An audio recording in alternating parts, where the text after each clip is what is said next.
Je m'appelle Elisa Fairchild. J'ai 33 ans et il y a 3 mois, mes parents m'ont montré à quel point le mot famille comptait peu pour eux. J'avais voyagé près de 18 heures depuis Hawaï jusqu'en Caroline du Nord pour le mariage de ma petite sœur. Je suis arrivée, avec un cadeau soigneusement emballé, croyant encore que quelqu'un serait heureux de me voir. Au lieu de cela, ma mère s'est placée devant l'entrée et m'a bloqué le passage.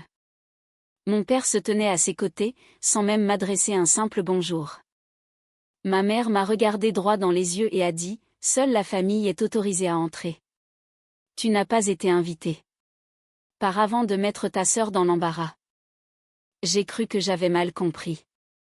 J'avais déjà versé un acompte de $4200 pour le lieu de réception, le traiteur, les fleurs et le photographe. Il s'attendait à ce que j'approuve un autre paiement de $38 000 après la réception.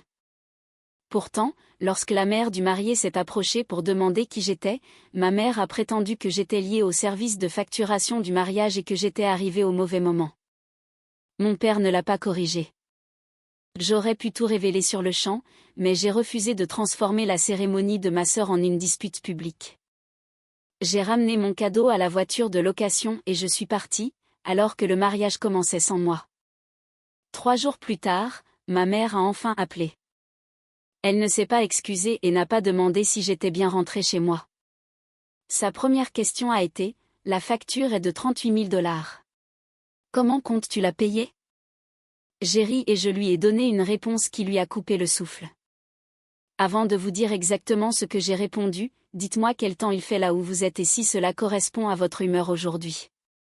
Dites-moi aussi d'où vous regardez. Je suis curieuse de voir jusqu'où cette histoire voyagera. Si vous aimez les histoires sur la famille, les limites et le courage de ne plus se laisser utiliser, s'il vous plaît, aimez la vidéo et abonnez-vous. Maintenant, laissez-moi vous ramener 5 mois en arrière, à l'appel téléphonique qui a tout déclenché. 5 mois plus tôt, j'étais assise dans mon appartement à Honolulu, en train d'examiner un rapport de conformité hospitalier, lorsque ma petite sœur Phoebe m'a appelé sur FaceTime. Elle a tenu sa main gauche si près de la caméra que la bague en diamant est devenue floue. Elle a crié que Grant Caton l'avait demandé en mariage lors d'un week-end dans les montagnes Blue Ridge. J'étais sincèrement heureuse pour elle. Phoebe avait 25 ans, 7 ans de moins que moi, et elle rêvait de son mariage depuis l'enfance. Grant semblait stable et responsable, et il travaillait dans les opérations pour l'entreprise familiale de complexes hôteliers en montagne. Pendant que Phoebe parlait de robes et de fleurs, j'ai remarqué ma mère, Denise, qui bougeait derrière elle. Quand j'ai dit que je demanderais des congés et que je vérifierais les vols, maman s'est penchée dans le champ de la caméra et m'a dit de ne pas encore faire de projet. Elle a dit que le mariage serait intime et que voyager depuis Hawaï coûtait cher. Je lui ai rappelé que Phoebe était ma seule sœur. Maman a forcé un sourire et a dit que la liste des invités n'était pas définitive. Phoebe a rapidement changé de sujet et a décrit la verrière surplombant le lac Mirror où elle voulait se marier. L'appel s'est terminé, mais la réaction de maman m'est restée en tête. Elle n'avait pas l'air inquiète pour mon billet d'avion. Elle avait l'air inquiète que je puisse réellement venir. Une semaine plus tard, maman et papa ont appelé ensemble. Cela signifiait généralement une question d'argent. Mon père, Russell, possédait un atelier de menuiserie sur mesure près de Pinnaven, en Caroline du Nord. Il fabriquait des armoires et des installations pour des maisons de vacances de luxe, mais en privé, je savais que l'entreprise avait des difficultés. Une machine était tombée en panne, des clients payaient en retard, et la banque avait réduit sa ligne de crédit. Maman a commencé par me rappeler à quel point Phoebe m'admirait. Papa a expliqué que le lieu de réception et les prestataires exigeaient des acomptes immédiats. La famille de Grant couvrirait le dîner de répétition, le transport et la lune de miel, tandis que notre famille avait promis de payer pour la cérémonie et la réception. Papa a qualifié le problème de « flux de trésorerie temporaire ». Maman a dit qu'ils avaient seulement besoin d'un tiers payeur fiable pour tout garantir. J'ai demandé le total. Après une pause, papa a dit « 42 200 $. Maman a rapidement expliqué que je ne paierais que l'acompte de $4200 et que j'autoriserais les prestataires à demander l'approbation finale après le mariage. Elle a promis qu'ils s'occuperaient des $38 000 restants. J'ai demandé pourquoi la famille de Grant ne pouvait pas utiliser l'une de leurs cartes. Maman est devenue défensive et a dit que les Catton payaient déjà assez. Papa voulait prouver que notre famille pouvait honorer sa part. Puis il a mentionné que les complexes hôteliers des Catton prévoyaient de rénover plusieurs chalets de location, et que son atelier pourrait être envisagé pour le contrat de menuiserie. Soudain, le mariage ne concernait plus seulement Phoebe. Il concernait aussi l'entreprise de papa, la réputation de maman, et un contrat qu'il voulait désespérément. J'aurais dû refuser. J'avais déjà couvert un manque à payer sur l'impôt foncier, une partie des frais de scolarité de Phoebe et du matériel de remplacement pour l'atelier. Chaque fois, il me remerciait jusqu'à ce que l'argent arrive. Pourtant, je ne voulais pas que Phoebe perde son lieu de réception parce que j'en avais assez d'être responsable. J'ai accepté d'examiner les documents, car je travaillais comme auditrice principale de conformité dans le secteur de la santé. J'ai lu chaque ligne. Les organisateurs de l'événement étaient Russell Fairchild, Denise Fairchild, Phoebe Fairchild et Grant Catton. Mon nom n'apparaissait que sur une autorisation de paiement distincte par un tiers. Elle m'autorisait à payer l'acompte et exigeait mon approbation écrite avant que le solde final puisse être débité. Si je refusais, les organisateurs de l'événement restaient responsables. J'ai surligné cette section et l'ai envoyée par email à mes parents. Maman a dit que c'était une clause standard et que cela n'aurait jamais d'importance. J'ai signé et payé l'acompte. Maman m'a appelé ça « sauveuse ». Phoebe a envoyé des émojis en forme de cœur et a écrit « la meilleure sœur du monde ». 2 jours plus tard, elle a créé un groupe de discussion pour l'organisation du mariage. Je l'ai appris lorsqu'elle m'a envoyé une capture d'écran par accident, mais je n'avais pas été incluse. Elle a dit que le groupe était pour les personnes vivant à proximité, et que le décalage horaire rendait ma participation peu pratique. 1 mois s'est écoulé sans invitation. Phoebe a ri quand je lui ai demandé si elle avait mon adresse, et a dit que la famille proche n'avait pas besoin d'invitation formelle. Puis maman m'a demandé de ne rien publier sur le mariage, car la famille de Grant attachait de l'importance à sa vie privée. Pourtant, Phoebe continuait de publier des photos d'essayage de robes, de dégustation de gâteaux et de visite du lieu. Chaque fois que les Catton apparaissaient, mes parents agissaient comme s'ils finançaient tout. Maman a écrit qu'elle et papa offraient à leur fille le mariage de ses rêves. Papa a posté que des années de travail acharné avaient rendu cela possible. Aucun des deux ne m'a mentionné. Je me suis dit que je n'avais pas besoin de reconnaissance, mais je savais que quelque chose n'allait pas. Dans mon travail, je n'ignorais jamais les incohérences. Avec ma famille, je les ignorais toutes. 2 semaines avant le mariage, je n'avais toujours pas d'invitation ni de programme. Phoebe a insisté sur le fait que j'étais automatiquement incluse parce que j'étais sa sœur. Elle m'a dit de porter du bleu marine ou du vert foncé et que la cérémonie commençait à 14 heures. Quand j'ai posé des questions sur le dîner de répétition, elle l'a décrit comme une réunion pour le cortège nuptial et la famille proche locale. L'expression n'avait aucun sens, mais j'ai laissé tomber. J'ai demandé 5 jours de congé et réservé des vols d'Honolulu à Asheville, en passant par Los Angeles et Atlanta. Avec les escales et les retards, le voyage prendrait près de 18 heures. J'ai réservé une voiture de location et un hôtel, et j'ai acheté à Phoebe et Grant un ensemble de bagages en cuir pour leur lune de miel. 3 jours avant mon vol, Phoebe a posté des photos du dîner de répétition. Elle se tenait entre maman et Lorraine Catton sous une bannière qui disait « 2 familles qui n'en deviennent qu'une ». La légende disait « entourée de tous ceux qui nous ont portés jusqu'à ce moment ». J'avais payé l'acompte qui avait garanti le mariage, pourtant je ne faisais pas partie de la famille qu'elle remerciait. J'ai envoyé un SMS à Phoebe. 4 heures plus tard, elle a répondu que le dîner était devenu une réunion de dernière minute et qu'il n'y avait pas eu le temps de me le dire. J'étais encore à Hawaï, donc l'excuse était absurde. La veille de mon départ, maman m'a dit de ne pas venir à la maison après l'atterrissage. Elle a dit que tout le monde serait épuisé et que les chambres étaient remplies de décorations. Elle m'a demandé d'arriver au lieu de réception peu avant la cérémonie, car il n'y avait aucune raison de venir plus tôt. J'ai demandé si Phoebe avait besoin d'aide pour se préparer. Maman a répondu trop vite que la chambre de la mariée était bondée. Pendant le vol, je me suis convaincue que le stress du mariage expliquait tout. Les familles devenaient désorganisées. Les mariées devenaient distraites.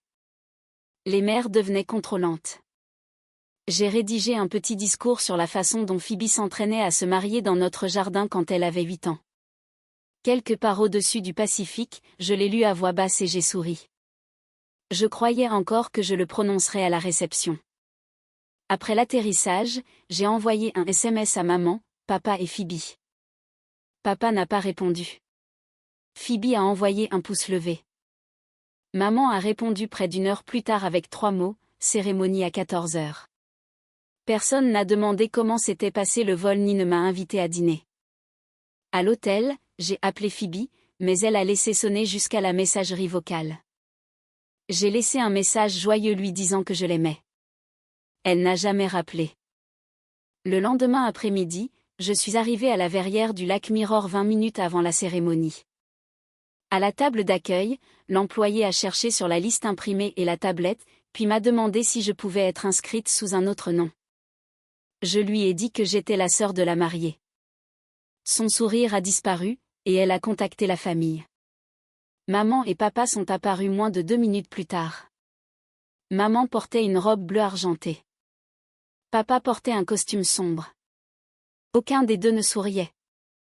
Maman s'est arrêtée devant moi et m'a demandé ce que je faisais là. J'ai ri parce que la question semblait absurde. J'ai dit que j'étais là pour le mariage de Phoebe. Maman a jeté un coup d'œil vers les invités et a baissé la voix. Seule la famille est autorisée à entrer, a-t-elle dit. Tu n'es pas invité. Pars.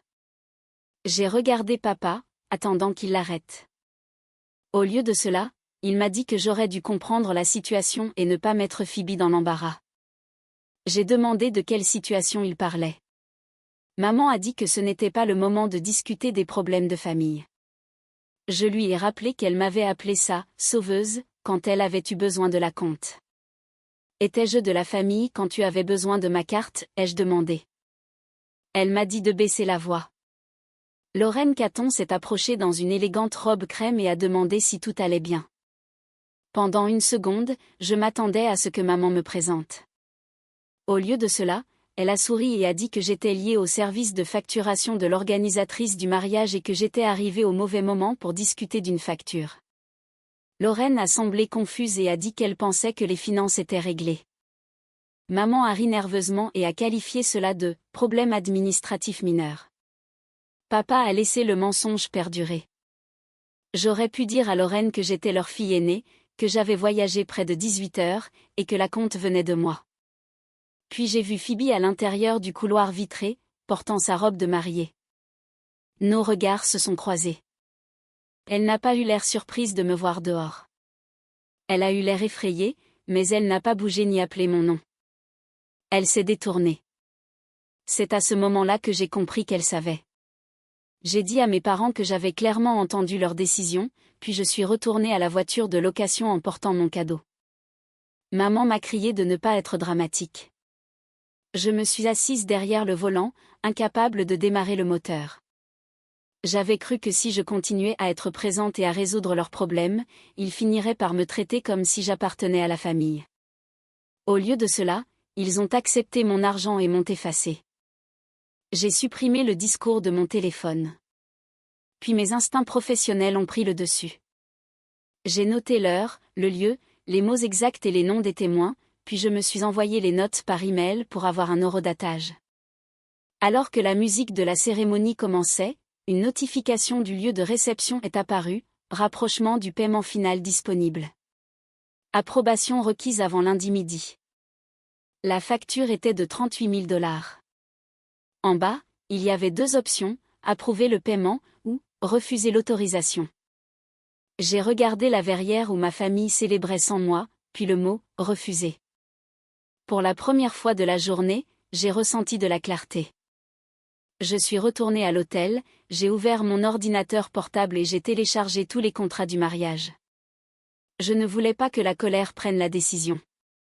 Je voulais que les documents me disent ce que je pouvais légalement faire. Les contrats du lieu, du traiteur, du fleuriste et du photographe listaient tous mes parents, Phoebe et Grant, comme organisateur de l'événement. Mon autorisation était distincte. J'avais payé un acompte non remboursable de 4 200 $ et j'avais accepté que les prestataires puissent demander mon approbation pour le solde final. Aucun paiement ne pouvait être traité sans ma confirmation écrite. Si je refusais, les organisateurs restaient responsables. Je n'annulais pas les services et je ne demandais pas aux prestataires d'absorber une perte. Je refusais seulement de donner volontairement 38 000 $ supplémentaires. Ce soir-là, Phoebe a laissé un message vocal. Elle a dit que la cérémonie avait été magnifique et que la réception se déroulait parfaitement. Puis elle s'est excusée que les choses soient devenues gênantes à l'extérieur. Elle a prétendu que maman avait paniqué parce qu'on avait dit au Caton que je ne serais pas présente. Elle n'a pas expliqué pourquoi, n'a pas demandé où j'étais, ni si j'allais bien. Sa voix s'est réchauffée lorsqu'elle a mentionné la facture. Elle m'a rappelé d'approuver le rapprochement final et m'a remercié d'avoir rendu possible le jour de ses rêves. Elle a terminé en m'appelant « la meilleure sœur qu'on puisse avoir ». J'ai écouté 2 fois. La deuxième fois, j'ai compris ce que cette phrase signifiait. J'étais la meilleure sœur quand je résolvais les problèmes, payais les factures et acceptais le manque de respect en silence. Vers 21h, tante Nadine a appelé. Elle était la sœur aînée de papa et une avocate médiatrice à la retraite. Elle avait assisté au mariage et avait remarqué mon absence. Elle m'a dit que maman avait fait un discours sur la façon dont elle et papa s'étaient sacrifiés pendant des années pour offrir à Phoebe une célébration parfaite. Papa a remercié les Catons de faire confiance à la famille Fairchild. Tante Nadine savait que l'atelier avait des difficultés, donc le discours l'a rendue perplexe.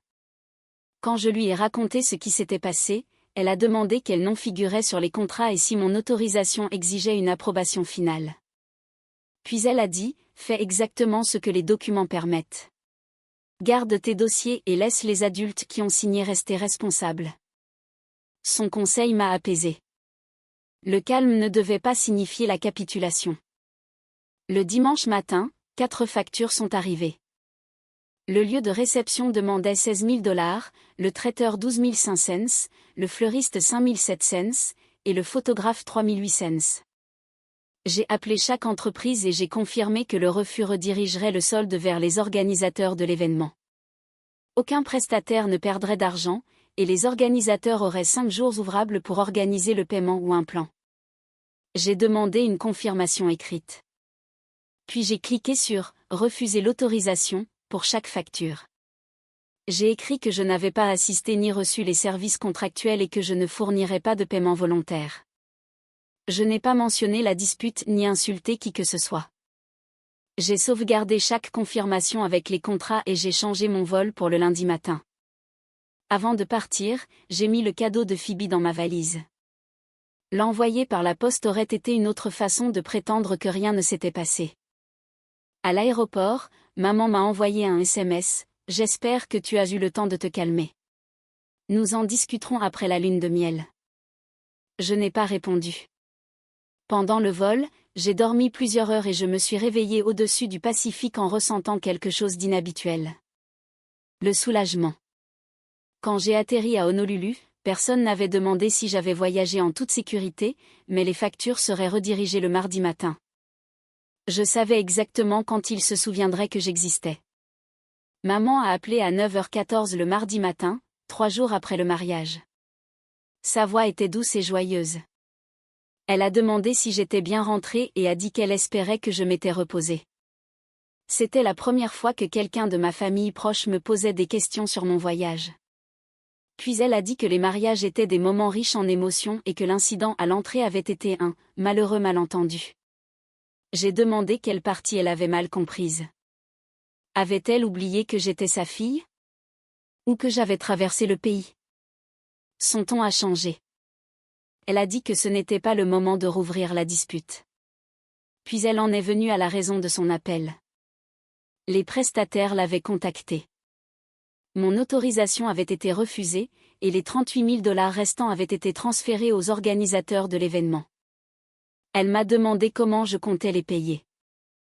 J'ai ri, car elle semblait sincèrement confuse, comme si mon argent lui appartenait encore après qu'elle ait nié mon appartenance à la famille. Puis je lui ai donné la réponse qui lui a coupé le souffle. Tu as dit que seule la famille était autorisée à l'intérieur, maman, alors la famille qui était à l'intérieur peut payer. La ligne est devenue silencieuse. Puis elle m'a accusé d'être puérile et de créer une crise financière pour une seule conversation inconfortable. Je lui ai rappelé qu'elle ne m'avait pas appelé sa fille devant Lorraine. Maman a dit qu'elle évitait une scène parce que les Catons avaient reçu une explication simplifiée sur notre famille. J'ai demandé ce que cela signifiait. Elle a admis leur avoir dit que j'étais éloignée de la famille depuis des années et que j'avais refusé de participer au mariage. J'ai demandé pourquoi elle avait menti. Elle a dit que les Catons attachaient de l'importance aux familles unies, que papa avait besoin de leur contrat, et qu'elle ne voulait pas que des complications nuisent à l'avenir de Phoebe. Je lui ai dit qu'elle voulait mon argent mais pas ma présence, parce que je contredisais l'image qu'elle avait vendue. Sa voix est devenue plus vive. Elle m'a rappelé qu'elle m'avait élevée et avait soutenu mes études. Puis elle a dit que l'atelier de papa pourrait faire faillite s'il perdait le contrat du complexe hôtelier. Je lui ai dit que ces décisions commerciales n'étaient pas de ma responsabilité. Elle a dit que Phoebe et Grant ne pouvaient pas commencer leur mariage avec une dette de 38 000 $. Je lui ai rappelé que 4 adultes avaient signé les contrats. Elle a menacé que les prestataires pourraient nuire à la réputation de papa. J'ai dit que la réputation n'était pas quelque chose que je pouvais acheter pour lui. Puis elle a dit que j'étais la sœur aînée et que je devais être mature. J'ai répondu que la maturité ne signifiait pas payer des gens pour qu'ils me manquent de respect. Maman a menacé de dire à tout le monde que j'avais abandonné la famille pour de l'argent. Je lui ai dit d'inclure la partie où elle avait accepté mon acompte et m'avait mise à la porte. Elle a dit que je détruisais la famille. J'ai répondu que j'avais seulement arrêté de financer la version qui m'excluait.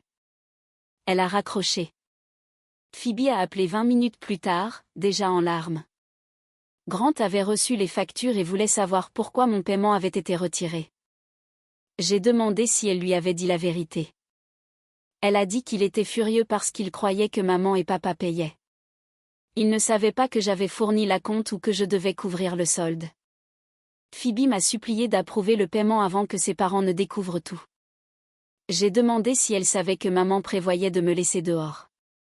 Elle a dit que maman lui avait dit que ce serait plus facile si je n'entrais pas dans le lieu. Elle a prétendu ne pas savoir que papa me parlerait de cette façon. Je lui ai rappelé qu'elle m'avait vu à travers la vitre et s'était détournée. Elle a dit qu'elle était à quelques instants de marcher vers l'hôtel et qu'elle ne savait pas quoi faire. Je lui ai dit qu'elle avait fait un choix. Elle avait choisi la cérémonie, l'image et l'argent plutôt que de me reconnaître. Puis elle a demandé si je pouvais payer la moitié. Même pendant ses excuses, elle calculait combien d'argent elle pourrait récupérer. J'ai dit que je discuterais de notre relation quand elle serait prête à parler sans mentionner de facture. Papa a appelé cet après-midi-là. Il a dit que les prestataires exigeaient un plan et que la situation affectait sa santé. J'ai demandé pourquoi il avait signé des contrats qu'il ne pouvait pas se permettre. Il a dit qu'il croyait que je comprenais la responsabilité familiale. J'ai demandé si cela incluait de rester silencieux pendant que maman me qualifiait d'employé de la facturation. Puis il a admis que le contrat du Caton Resort aurait pu valoir plusieurs centaines de milliers de $. Maman craignait que révéler un conflit familial ne fasse paraître les Fairchild peu fiables. Je lui ai dit que cacher sa fille et mentir sur l'argent du mariage le rendait, lui, peu fiable. Il m'a accusé de laisser son entreprise s'effondrer pour prouver quelque chose. J'ai demandé s'il avait jamais prévu de rembourser les 38 000 $. Il a dit que le contrat du complexe hôtelier finirait par fournir des revenus suffisants. Il s'attendait à ce que je porte la dette jusqu'à ce que papa bénéficie du mensonge. Ce soir-là, j'ai envoyé un email à maman, papa, Phoebe et Grant. J'ai joint les contrats et les confirmations montrant que les organisateurs étaient responsables. J'ai déclaré que je n'autoriserais pas le paiement et j'ai demandé que toute communication financière reste par écrit. J'ai dit que toute relation future avec moi exigerait une reconnaissance spécifique de ce qui s'était passé, sans excuse, sans culpabilité, et sans demande d'argent. 1 heure plus tard, tante Nadine a appelé. Lorraine Caton l'avait contactée. L'histoire financière s'effondrait, et Lorraine voulait savoir qui était vraiment la femme à l'extérieur du lieu de réception. Tante Nadine m'a appelé avant de répondre aux questions de Lorraine. Je lui ai dit qu'elle pouvait partager la vérité, mais rien d'exagéré ou d'inventé. Lorraine a écouté pendant que Nadine expliquait que j'étais la fille aînée de Russell et Denise Fairchild, que je vivais à Hawaï, et que j'avais voyagé près de 18 heures pour le mariage. Elle a expliqué que j'avais payé l'acompte, qu'on s'attendait à ce que j'approuve un autre paiement de 38 000 $, et que j'avais été arrêtée à l'entrée et présentée comme quelqu'un de la facturation. Lorraine a demandé à plusieurs reprises pourquoi mes parents feraient cela. Nadine a dit qu'elle devrait leur poser la question, ajoutant seulement que j'avais montré plus de retenue en partant tranquillement que la plupart des gens ne l'auraient fait. Cet après-midi-là, Lorraine a demandé une réunion avec mes parents, Phoebe, Grant et son mari. Grant m'a raconté plus tard ce qui s'est passé. Lorraine a placé les contrats et les factures sur la table et a demandé à maman qui avait payé l'acompte. Maman a essayé de dire que l'argent venait de la famille collectivement. Grant l'a corrigé et a dit que le reçu mentionnait ma carte. Lorraine a demandé à papa pourquoi il prétendait que les économies de l'entreprise payaient la réception. Papa a dit qu'il s'attendait à me rembourser après avoir obtenu un nouveau contrat. Lorraine a demandé s'il voulait dire le contrat de rénovation de leur complexe hôtelier. Il l'a admis. Elle lui a dit que leur entreprise ne pouvait pas attribuer un contrat majeur à quelqu'un qui commençait la relation avec de fausses informations financières. Papa a soutenu que son savoir-faire n'avait rien à voir avec un conflit familial privé. Lorraine a dit que l'honnêteté et la fiabilité financière n'étaient pas privées lors de l'évaluation d'un entrepreneur. Son atelier a été retiré de la liste des candidats. Maman m'a blâmé d'avoir refusé de coopérer. Lorraine a demandé comment j'aurais pu coopérer à un mariage auquel il m'était interdit d'assister. Maman a prétendu que j'étais éloignée depuis des années.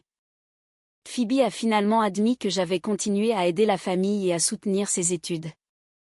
Grant a demandé pourquoi elle ne lui avait jamais dit.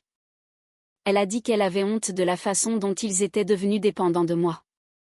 Il a demandé pourquoi la solution était de prendre plus d'argent tout en prétendant que je n'existais pas. Elle n'a pas eu de réponse. Lorraine a clairement indiqué que les Catons ne paieraient pas les 38 000 $. Ils avaient déjà couvert leurs dépenses convenues, et payer la part des Fairchild récompenserait la tromperie. Grant l'a soutenu. Lui et Phoebe ont annulé leur lune de miel et ont utilisé les remboursements et une grande partie de l'argent de leur cadeau de mariage pour payer une partie des prestataires. Ils ont contracté un prêt personnel pour le solde. Grant a insisté pour qu'il reste aux deux noms, car tous deux avaient signé les contrats. Phoebe a augmenté ses heures au studio de design et a plus tard accepté un poste à temps plein. Grant a exigé une consultation financière, car il ne lui faisait plus confiance pour divulguer des informations importantes. Ils sont restés mariés, mais leur début n'a rien eu à voir avec l'avenir sans effort que Phoebe imaginait. Papa a également subi des conséquences. Sans l'opportunité du complexe hôtelier, il ne pouvait plus prétendre qu'un futur contrat résoudrait les problèmes de l'atelier. Il a vendu un vieux bateau de pêche et a utilisé l'argent pour le premier gros paiement aux prestataires. Il a retardé l'achat d'équipements et a négocié un plan structuré. Il a également dû admettre à ses employés que l'entreprise s'était développée trop rapidement et dépendait de revenus attendus. Les conséquences pour maman étaient principalement sociales. Pendant des années, elle avait construit une identité autour des événements caritatifs, des collectes de fonds, et du rôle de mère dévouée. Lorraine siégeait avec elle dans un comité annuel de gala pour l'hôpital. Après avoir appris la vérité, Lorraine s'est retirée de leur rôle commun et a dit au comité qu'elle ne pouvait pas gérer les dons avec quelqu'un dont elle ne faisait plus confiance aux affirmations financières. Elle n'a pas révélé tous les détails, mais Pinaven était une petite ville. Des questions ont suivi. Maman a décrit cela comme un « malentendu » impliquant une fille, éloignée, mais des parents ont confirmé que j'avais continué à soutenir la famille. Tante Nadine a refusé de la couvrir. Quand maman l'a accusée de détruire la réputation de la famille, Nadine a dit qu'elle avait seulement arrêté de protéger un mensonge. En un mois, maman a démissionné du comité. Elle n'a pas été publiquement chassée de la ville, mais les gens qui acceptaient autrefois toutes ces versions des faits ont commencé à poser des questions. Son image ne dominait plus la conversation. 2 semaines après le mariage, Phoebe a envoyé un long message s'excusant pour la lune de miel annulée, la colère de Grant et le prêt. Puis elle a demandé si je pouvais couvrir un paiement jusqu'à ce que son salaire augmente. Elle s'excusait toujours pour les conséquences, pas pour ce qu'elle m'avait fait. J'ai refusé et j'ai dit que j'écouterais quand elle serait prête à reconnaître son choix au lieu de réception. Un mois plus tard, papa m'a envoyé un email avec pour objet « Aucune excuse ». Il a admis qu'il savait que maman prévoyait de me garder à l'extérieur et qu'il avait accepté parce qu'il craignait de perdre le contrat Caton. Il a écrit qu'il avait choisi une opportunité commerciale possible plutôt que sa fille, et qu'il n'avait aucune justification. Il a dit qu'il rembourserait l'acompte de $4,200 en 12 mensualités. Il n'a pas demandé pardon ni mentionné sa santé. Le lendemain matin, $350 sont apparus sur mon compte avec la note « Paiement 1/12 ». Cela n'a pas réparé la relation, mais c'était les premières excuses qui incluaient la responsabilité au lieu d'une demande. Maman m'a aussi envoyé un message.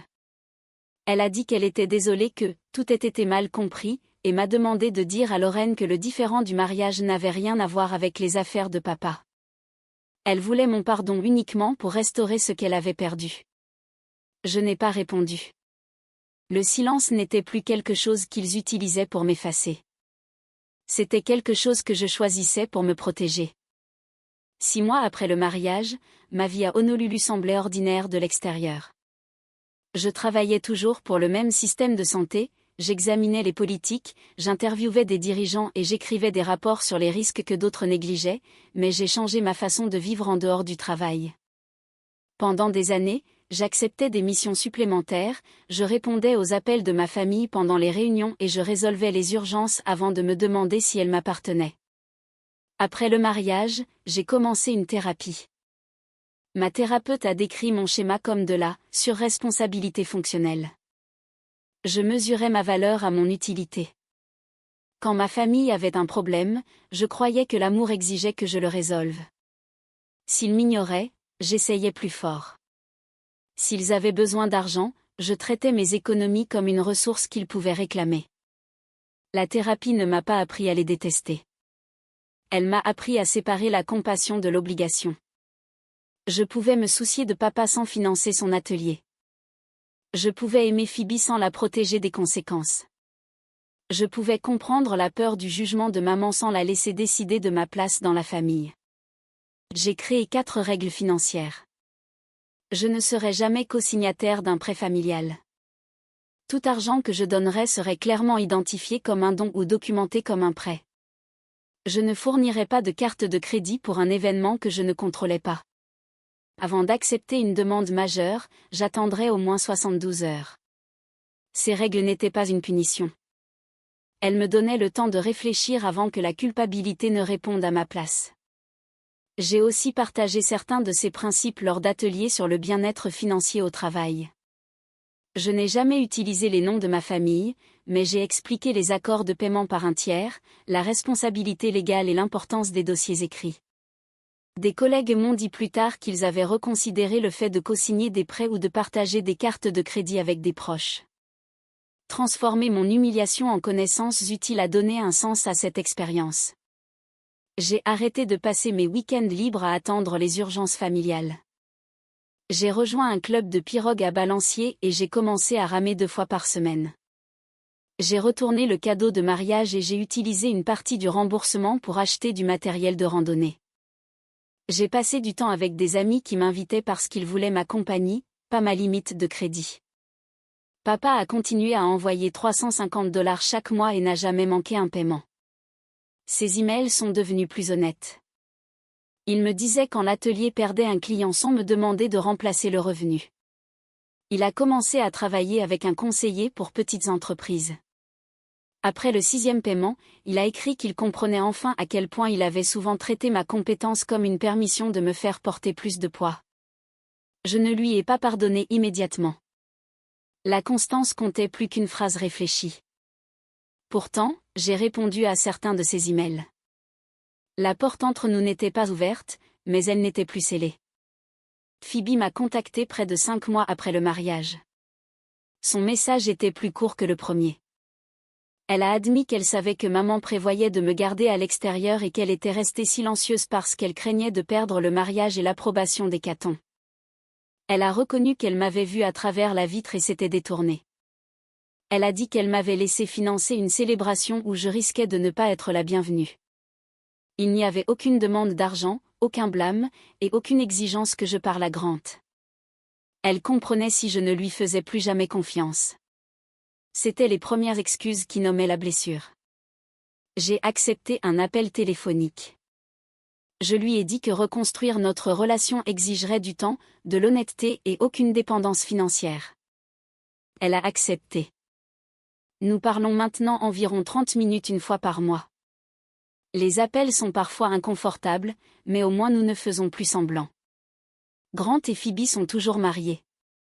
Ils continuent la thérapie et le remboursement du prêt. Leur mariage a commencé avec une fissure, mais les fissures peuvent montrer où un renforcement est nécessaire. Leur succès dépendra de ce qu'ils construiront à partir de la vérité, et non de la beauté de leurs photos. Maman n'a pas présenté de véritables excuses. Elle qualifie toujours le mariage de « malentendu » et dit aux parents que j'ai réagi durement. La différence, c'est que je ne cours plus après son approbation et que je ne conteste plus sa version. Je lui ai envoyé un dernier email disant que j'envisagerais un contact limité seulement après qu'elle ait reconnu 3 faits. Elle a dit aux Catons que j'étais éloignée alors que ce n'était pas le cas, elle a accepté mon argent tout en prévoyant de m'exclure, et elle a nié mon identité pour protéger son image. Tant qu'elle ne pourrait pas énoncer ces faits sans changer de sujet, je ne reprendrai pas la relation. Elle n'a pas répondu. Je croyais autrefois qu'une limite échouait si l'autre personne refusait de la comprendre. Maintenant, je sais que la compréhension n'est pas requise. Une limite n'est pas une dispute que vous devez gagner. C'est une information sur ce que vous permettrez et ce qui se passera lorsque la limite sera franchie. C'est l'éducation la plus précieuse que le mariage m'ait donnée. L'amour familial ne devrait jamais exiger qu'une personne devienne le fournisseur, le sauveteur, le médiateur et le témoin silencieux permanent. Aider peut être généreux, mais protéger à plusieurs reprises les gens des conséquences peut les empêcher de devenir responsables. De vraies excuses doivent nommer le comportement, reconnaître le préjudice et inclure un effort pour le réparer. Les remboursements de papa n'ont pas effacé ce qui s'est passé, mais ils ont montré une prise de responsabilité. Les deuxièmes excuses de Phoebe n'ont pas restauré la confiance, mais elles ont créé un espace où la confiance pourrait grandir. Le refus de maman m'a appris que la réconciliation ne peut pas être construite par une seule personne. Je n'ai pas gagné parce que mes parents ont dû payer 38 000 $ ou parce que papa a perdu un contrat. Ces résultats découlent de leur choix. Ma victoire était plus simple. J'ai arrêté de payer pour une place dans une famille qui accueillait mes ressources, mais pas moi. Je n'ai pas interrompu le mariage, répandu de rumeurs, endommagé des biens ou manipulé des contrats. J'ai suivi l'accord, dit la vérité, et permis à 4 adultes de payer pour la célébration qu'ils avaient planifiée. Pendant des années, j'ai pensé qu'être une bonne fille signifiait absorber tous les coups sans me plaindre. Maintenant, je comprends que le respect de soi n'est pas de la cruauté et que dire non n'est pas de l'abandon. Parfois, l'action la plus aimante est d'arrêter de sauver les gens des leçons que leur comportement a créées. La vraie famille ne se définit pas par qui partage votre nom de famille ou appelle quand une facture arrive. Elle se définit par l'honnêteté, le respect, la responsabilité, et par le fait que quelqu'un vous fasse encore de la place quand vous n'avez rien à offrir, sauf vous-même. Si vous étiez à l'extérieur de ce lieu de réception, auriez-vous approuvé le paiement de 38 000 $ ou auriez-vous tracé la même ligne? Commentez, limite. Si vous avez appris à protéger votre paix, ou, en cours, si vous essayez d'arrêter de porter tout le monde sur vos épaules. Il n'y a aucune honte à admettre où vous en êtes. Reconnaître le schéma peut être le premier pas pour le changer.